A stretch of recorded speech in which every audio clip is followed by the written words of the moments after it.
आपके पास भी एक फीमेल पर्शियन कैट है जो कि प्रेग्नेंट है और आप लोग इस बात से परेशान हैं कि हम अपनी कैट की केयर किस तरीके से कर सकते हैं, हमें किन किन चीज़ों से अपनी कैट को बचा के रखना है या कौन कौन सी ऐसी चीज़ें हैं जिनका ख्याल रखना है जिससे हमारी कैट बची रहे और वो अच्छे से अपने बेबीज़ को डिलीवर कर सके। कौन कौन सी ऐसी चीज़ें हैं जो हमने अपनी कैट को देनी है ताकि उसकी प्रेगनेंसी जो है वो सक्सेसफुल हो जाए और बेबीज़ इजीली डिलीवर हो जाए। यही सारी चीज़ों के सोल्यूशन मैं आज की वीडियो में बताने लगी हूँ आप लोगों को, लेकिन शर्त यह है कि आप लोगों ने वीडियो को एंड तक देखना है। अगर आप लोग वीडियो एंड तक देखते हैं तो आपके इन सारे सवालों के जवाबात आप लोगों को ईजिली इस वीडियो के अंदर मिल सकते हैं। चैनल पे न्यू है तो चैनल को सब्सक्राइब कर दीजिए और वीडियो को अभी तक लाइक नहीं करा तो जल्दी से लाइक कर दीजिए। चलते हैं वीडियो की तरफ और आप लोग को डिटेल्स सब कुछ समझाती हूँ। सबसे पहले तो बात करते हैं जो सबसे इम्पोर्टेंट और सबसे ज़्यादा पूछे जाने वाला सवाल है कि कैट जो है वो कितने दिन तक बेबी डिलीवर करती है, यानी कि कितने दिनों तक वो प्रेग्नेंट रहती है। तो 60 to 65 डेज तक कैट जो है वो बेबी डिलीवर कर देती है। कभी कभार जो है वो 68 डेज भी हो जाते हैं, तो इसमें परेशानी वाली कोई बात नहीं है। जब भी आपने अपनी कैट की मीटिंग करवानी है तो लाजमी आपने उस दिन से लेकर 60 to 65 डेज तक आपने काउंट करना है, ताकि आप लोगों को ये चीज़ पता लग जाए, आप लोग को अंदाज़ा हो जाए कि आपकी कैट जो है वो कितने दिनों में किटन डिलीवर करने वाली है। यानी कि सपोज करें से 60 डेज हो गए हैं, अब 5 दिन रहते हैं, तो उससे आपको पता रहेगा कि 5 से 7 दिनों में आपकी कैट जो है वो बेबीज डिलीवर करने वाली है। बात करते हैं कि ऐसी कौन कौन सी चीज़ें हैं जिसके ऊपर आपने अपनी कैट का बहुत ज़्यादा ख्याल रखना है। पहली चीज़ कि आपने अपनी कैट को केज में बंद करके नहीं रखना, आपने उसको ऐसे ही खुला छोड़ देना है। जब तक उसके डेज चल रहे हैं आप उसको ऐसे ही छोड़ दें, आपने उसको केज में बंद करके नहीं रखना है। आपने इस चीज़ का भी ख्याल रखना है कि जहाँ पर आपकी कैट बैठ रही है वहाँ का एनवायरनमेंट अच्छा हो, वहाँ पे हवा वगैरह सारी चीज़ें आती हो, कैट को सफोकेशन वगैरह ना हो, इससे वरना कैट जो है वो कैट पेंटिंग स्टार्ट कर देगी और दूसरा वो स्ट्रेस में भी बहुत ज़्यादा आ जाती है। तो आपने इस चीज़ का भी बहुत ज़्यादा ख्याल रखना है। और तीसरी चीज़ ये है कि आपकी कैट के जो निपल्स हैं वो ग्रो करना स्टार्ट हो जाएंगे और उनका कलर भी चेंज हो जाएगा, या तो वो पिंक कलर के हो जाएंगे या फिर वो डार्क रेड कलर के हो जाएंगे। ये सारी चीज़ें जो मैं आप लोगों को बता रही हूँ ये फ़ौरन ही ये साइन दिखना स्टार्ट नहीं होते हैं। कैट के जैसे जैसे दिन गुजरते जाते हैं, कभी कभार फर्स्ट वीक में भी दिख जाते हैं, कभी कभार सेकंड वीक में भी दिख जाते हैं। तो जैसे ही उसके 30 डेज गुजरेंगे तो कैट के जो निपल्स हैं वो खुद ब खुद ग्रो होना स्टार्ट हो जाएंगे। उसके साथ साथ उसका पेट भी भारी होने लग जाएगा और बाहर की तरफ निकलना स्टार्ट हो जाएगा। अपनी कैट को बिल्कुल फ्रीली घर में छोड़ देना है। आपने उसको ज़्यादा उछल कूद नहीं करने देना, जैसे होती है ना कैट बहुत ज़्यादा भागती हैं दौड़ती हैं, आपने ये चीज़ नहीं करने देनी, आपने इस चीज़ का बहुत ज़्यादा ख्याल रखना है। के बाद बात करते हैं खाने पीने की, कि अब आपने अपनी कैट के खाने पीने का किस तरीके से ख्याल रखना है। तो मैं आप लोग को एक चीज़ बता दूं कि अगर आपकी कैट 2 दफ़ा खाना खाती है तो अब आपने उसको तकरीबन 3 से 4 दफ़ा खाना देना है, क्योंकि जब कैट प्रेग्नेंट होती है तो उसके खाने की जो क्वांटिटी होती है वो खुद ब खुद बढ़ जाती है। तो आपने उसके खाने पीने का बहुत ज़्यादा ख्याल रखना है। उसके साथ साथ आप उसको सप्लीमेंट्स वगैरह भी दे सकते हैं, लेकिन उसके लिए आपको डॉक्टर से कंसल्ट करना पड़ेगा। इसी के दौरान अगर आप अपनी कैट को अच्छी सप्लीमेंट्स वगैरह देंगी तो उससे आपकी कैट की भी हेल्थ अच्छी रहेगी और दूसरा उसके बेबीज़ भी बहुत अच्छे रहेंगे। तीसरी चीज़, अगर आप अपनी कैट को लोकल ड्राई फ्रूट दे रही हैं तो वो देना बंद कर दें। आपने अपनी कैट को अगर ड्राई फ्रूट देना है तो आपने इम्पोर्टेड ड्राई फ्रूट ही देना है। एक तो वो प्रेगनेंसी में होगी, दूसरा ये कि लोकल ड्राई फ्रूट जो होते हैं वो ज़्यादा अच्छे नहीं होते हैं, उससे कैट को और भी दीगर मसले मसाइल हो सकते हैं। और दूसरा ये कि बेबीज़ भी होंगे तो उनके ऊपर भी इस चीज़ का असर पड़ेगा। तो आप कोशिश करें कि अगर आप ड्राई फ्रूट अफोर्ड नहीं कर सकती हैं तो आप उसको होममेड डाइट बना के दें।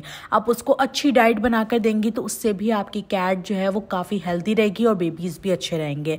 इंशाल्लाह ताला नेक्स्ट वीडियो में मैं आप लोग को डाइट के हवाले से भी बताऊंगी कि कौन सी ऐसी बेस्ट डाइट है जो आप प्रेगनेंसी में अपनी कैट को दे सकते हो। इसके साथ साथ मैं आप लोग को एक चीज़ और बता दूं कि जब आपकी कैट प्रेग्नेंट होगी तो अगर आप उसके लिए 1 लीटर यूज़ करते हैं तो अब आपने उनके लिए 2 लीटर यूज़ करना है। क्यों? क्योंकि जब आपकी कैट ज़्यादा खाना खाएगी, ज़्यादा पानी पिएगी तो वो लीटर भी ज़्यादा इस्तेमाल करेगी। तो आपने इस चीज़ का भी ख्याल रखना है और आपने लीटर उसके लिए ऐसा लीटर रखना है जो जिसके अंदर वो जाना पसंद करती है। यानी कि अगर आपकी कैट बड़ी है और आपने उसके लिए छोटा लीटर रखा हुआ है तो वो फिर उस लीटर को छोड़ के जगह जगह यूरिन पास करेगी। क्यों? क्योंकि जब लीटर गंदा हो जाता है तो कैट उसके अंदर जाना पसंद नहीं करती है। तो आपने उसके लिए बड़े साइज़ का लिटर बॉक्स रखना है और आपने मिट्टी भी चेंज करते रहना है ताकि आपकी कैट जो है वो लिटर ही यूज़ करे, इधर उधर यूरिन पास ना करे। क्योंकि ऐसी सिचुएशन में जब कैट हीट पे होती है या प्रेग्नेंट होती है तो कैट बहुत जल्दी स्ट्रेस में भी आ जाती है, जिस सूरत में वो इधर उधर यूरिन पास करना भी स्टार्ट कर देती है। साथ साथ आपने एक चीज़ का और ख्याल रखना है कि जैसे ही आपकी कैट 30 डेज़ जो है वो कंप्लीट कर लेती है और आप लोग को पता लग जाता है कि अब उसकी डिलीवरी का टाइम करीब आता जा रहा है, तो आपने उसके लिए एक बड़ा सा बॉक्स लाजमी निकाल के रखना है।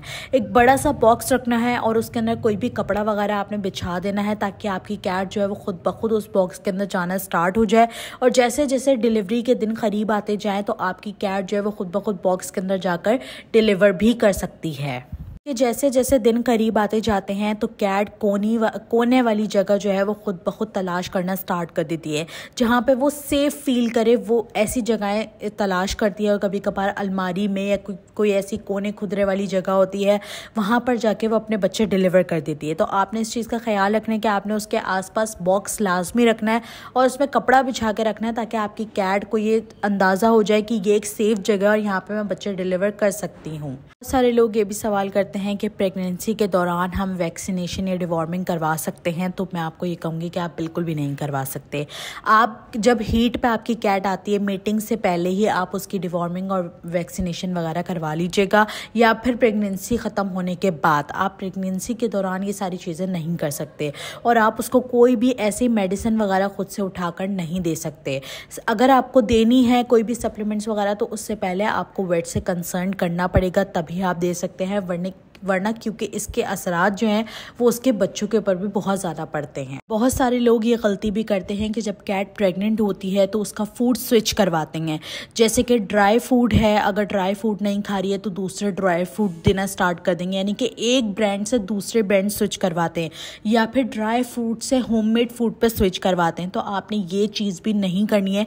कैट बहुत ज़्यादा डिस्टर्ब हो जाती है इस चीज़ से और इसका असर उनके बच्चों के ऊपर भी पड़ सकता है और बच्चे मर भी सकते हैं। साथ साथ आपने इस चीज़ का भी ख्याल रखना है कि जब आपकी कैट प्रेग्नेंट हो, जब आप उसकी मीटिंग वगैरह करवाएं तो आपने उससे पहले ही चेक करना है कि आपकी कैट को कोई फंगल इन्फेक्शन तो नहीं है, कोई स्किन इन्फेक्शन या कोई और चीज़ तो नहीं है, क्योंकि ये सारे असरात फिर बच्चों के ऊपर पड़ते हैं। और जब बच्चे डिलीवर होते हैं तो उनके अंदर भी ये सारी चीज़ें आती हैं कि फंगल इन्फेक्शन या कोई डिजीज़ वगैरह या फिर कोई कैट के अंदर बीमारी वगैरह है। तो आप पहले ये सारी चीज़ें इनका ट्रीटमेंट करवाएंगे, अपनी कैट को बिल्कुल ठीक करेंगे, उसके बाद ही आपने उसकी मीटिंग करवानी है ताकि उसकी जो प्रेगनेंसी है वो सक्सेसफुल हो सके। साथ साथ एक गलती जो बहुत सारे लोग करते हैं कि जब कैट प्रेग्नेंट हो जाती है उसको बहुत ज़्यादा नहलाना स्टार्ट कर देते हैं। तो आपने इस चीज़ का भी ख्याल रखना है कि जब आपकी कैट प्रेग्नेंट हो तो आपने उसको ज़्यादा नहलाना वगैरह नहीं है। आपने उसको पहले नहला देना है, लेकिन प्रेगनेंसी के दौरान आपने उसको ज़्यादा नहलाना नहीं है।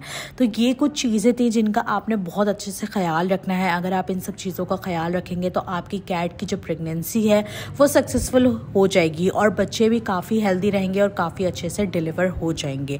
लेकिन अगर इनमें से कोई भी चीज़ अगर आपकी कैट के साथ है तो पहले आप उसका पूरा हेल्थ चेकअप करवा लें, उसके बाद ही आप उसकी मीटिंग करवाइएगा।